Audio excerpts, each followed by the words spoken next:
Hello, my name is Ifeyinwa Okeke, and I will be presenting case number 3. EM is an 82-year-old Hispanic female who was brought by an ambulance to the emergency room today with a chief complaint of palpitation and dizziness.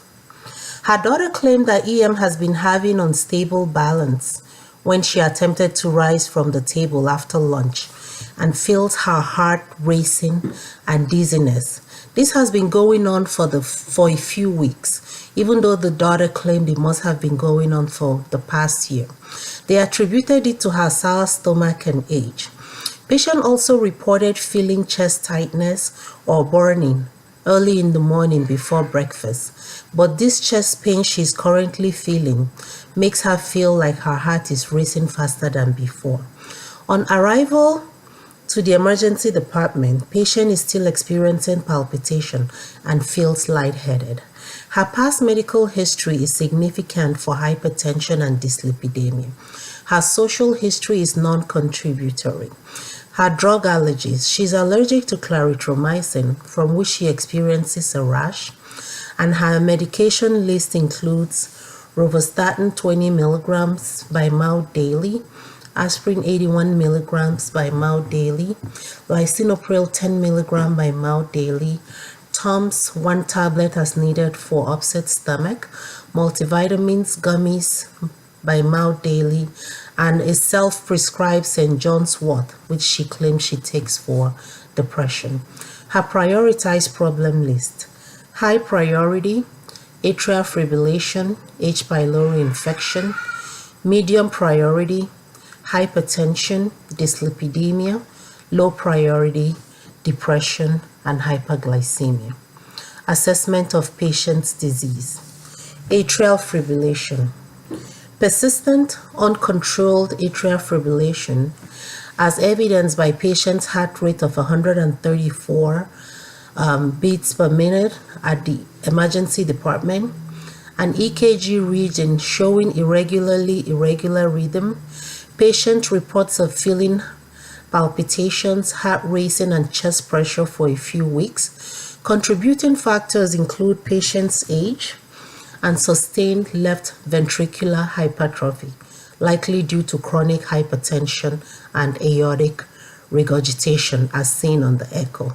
The goal of therapy, based on the recent AHA/HCC/HRS guideline, is controlling ventricular rate, since patient is hemodynamically stable, and chronic antithrombotic agent, since patient has a calculated CHA2DS score of 4 and therefore is at an increased risk for ischemic stroke and systemic embolism.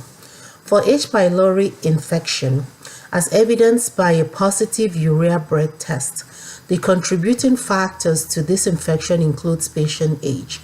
The ACG guidelines recommends that that any patient infected with H. pylori should be treated, and H. pylori eradication promotes ulcer healing and symptom relief. A placebo-controlled trial from Taiwan found that H. pylori eradication reduced the one-year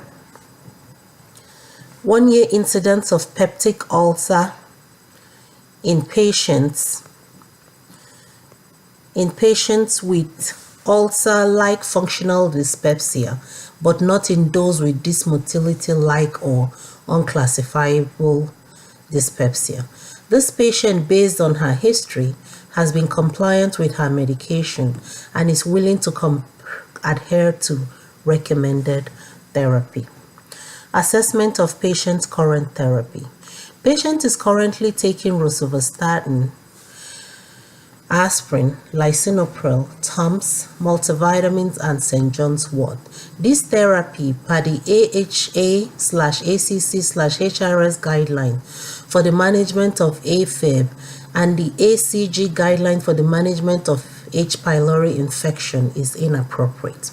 For AFib, the AHA/ACC/HRS guidelines recommends the use of a beta blocker or a non-dihydropyridine canal channel blocker, or digoxin as initial therapy to achieve adequate ventricular rate control. Level of evidence B. Also, chronic anticoagulation therapy is recommended in patients with CHAS-2 VAS score greater of or equals to 2. Grade 1A recommendation. This decreases the incidence of stroke by up to 70%. NOACs are preferred agents for antithrombosis in hemodynamically stable patients. A meta-analysis of 4 phase 3 trials, which included the Relay trial, the Rocket AF trial, and the Aristotle trials, demonstrated that NOAC significantly reduced stroke or systemic embolic events by up to 19% when compared to warfarin. H. pylori. The ACG recommends that any patient infected with H. pylori be treated, and a 4-drug regimen containing tetracycline, metronidazole, bismuth subsalicylate, and a H2 receptor antagonist is associated with up to a 90% eradication rate. Now we come to the plan. For this patient, I recommend the discontinuation of aspirin 81 milligram. I also recommend the discontinuation of Tums, the discontinuation of lisinopril, and the discontinuation of St. John's wort. Then initiate metoprolol tartrate, which is a beta blocker, at a dose of 2.5 to 5 milligram IV bolus over 2 minutes, a maximum of 3 doses. For maintenance dose, we initiate metoprolol tartrate at a dose of 25 milligram by mouth twice daily.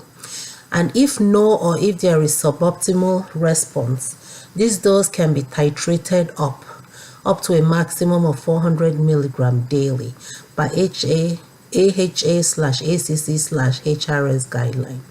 I chose a beta blocker because the AF/CHF sub-study demonstrated that beta blockers significantly lowered mortality but not hospitalization in patients with AFib and congestive heart failure.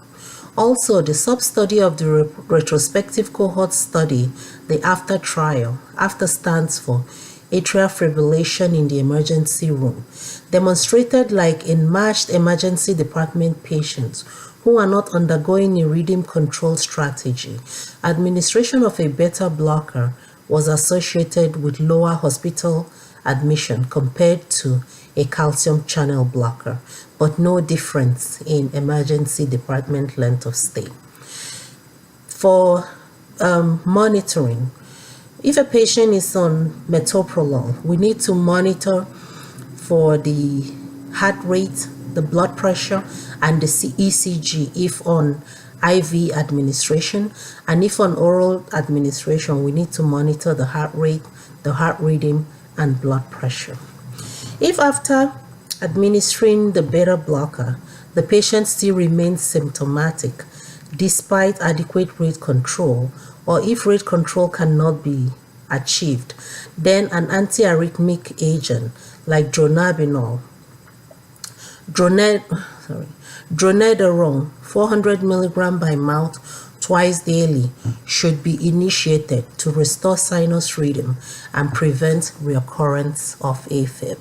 I chose this regimen because the European trial in atrial fibrillation of flutter demonstrated that dronedarone was more effective than placebo in maintaining sinus rhythm in patients with paroxysmal or persistent AFib.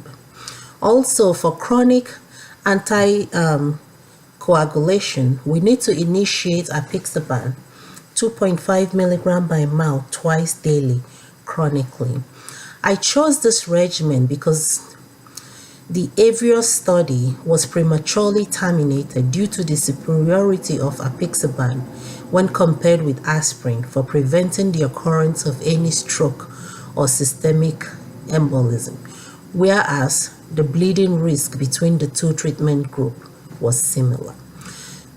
For monitoring, patients on apixaban should be monitored for the risk of bleeding. The renal function should be monitored. The CBC should be monitored at initiation and when clinically indicated, and at least annually in all patients.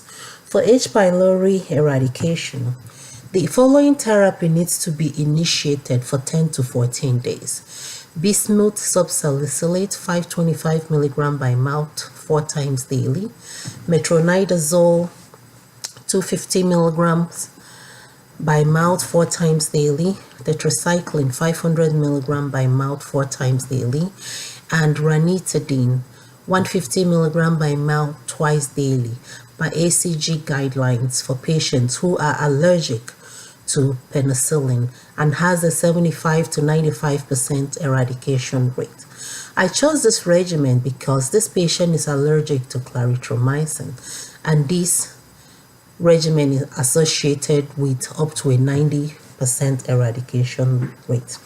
If after therapy patient still experiences dyspepsia, the patient should be retested for H. pylori after 4 weeks, and if still positive, should be treated using a regimen that contains an antibiotic that was not included in the previous regimen used. For monitoring, tetracycline, we monitor for the renal, hepatic, and hematologic function test. We monitor for temperature, the white blood cell count, appetite, and mental status.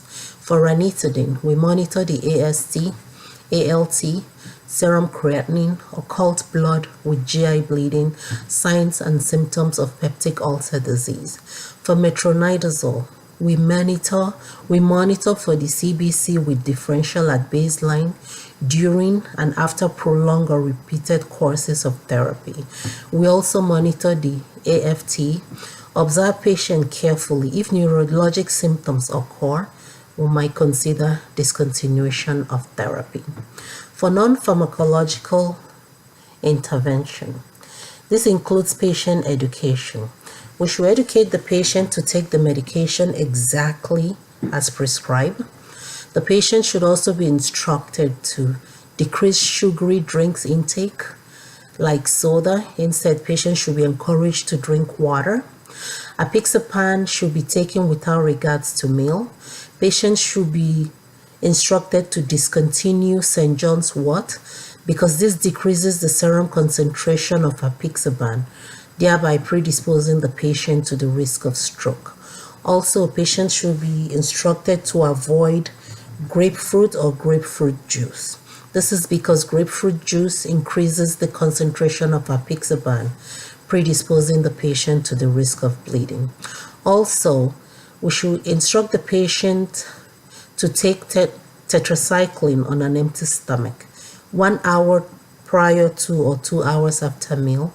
Administer it at least 1 to 2 hours prior to or 4 hours after antacid, because aluminium and magnesium cation may chelate with tetracycline and reduce its total absorption. Metronidazole can be taken with or immediately following a meal. With regards to vaccination per ACIP guidelines, I recommend annual influenza vaccine, the Fluzone high dose because of the patient's age. The Fluzone high dose influenza vaccine will offer the patient more protection. I recommend the pneumococcal vaccine, the Prevnar 13 and the Pneumovax, and then 2 doses of shingles vaccine, the Shingrix, 2 doses separated by 2 to 6 months. Thank you.